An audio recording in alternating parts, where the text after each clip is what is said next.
আপোনালোকে চাই থকা লক্ষ্যজ্যোতি দাস ইউটিউব চেনেলৰ প্ৰথম ভিডিঅ'টো আছিল সৃষ্টি ডান্স গ্ৰুপৰ এটা ডান্স কভাৰ শুভ্ৰ বলকাৰ দেউকা গীতটিত আৰু এই ভিডিঅ'টো আপোনালোক সকলোৱে ভাল পাইছে আৰু এতিয়ালৈকে আমাক কৈ থাকে তাৰ বাবে ধন্যবাদ জ্ঞাপন কৰিছোঁ আৰু 2020 চনৰ 21 জুলাই তাৰিখে সৃষ্টি ডান্স গ্ৰুপে 4th এনিভাৰ্চাৰী কমপ্লিট কৰিলে গতিকে আপোনালোক সকলোকে ট্ৰিবিউট জনাই এই গীতটোতে এটা শৰ্ট ছিংগল ডান্স কোৰিঅ'গ্ৰাফি মই আগবঢ়াইছোঁ আশা কৰোঁ আপোনালোকে ভাল পাব ধন্যবাদ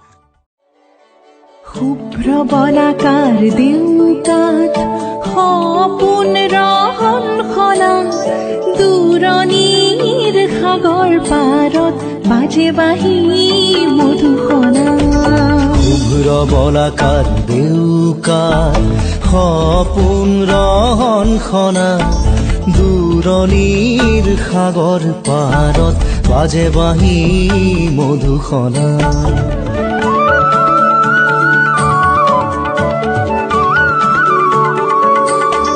সমীৰে বজাই বাঁহী মৃদু মধুৰ ৰাগিনী জাগে বন বিথি দুৰু দুৰুহিয়াৰ কপনি সাগৰ নীলা চকু সপোনৰে ৰহন খনা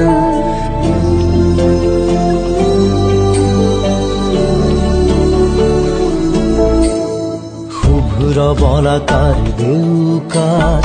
সপোন ৰহন খনা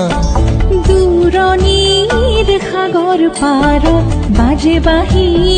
মধুসনা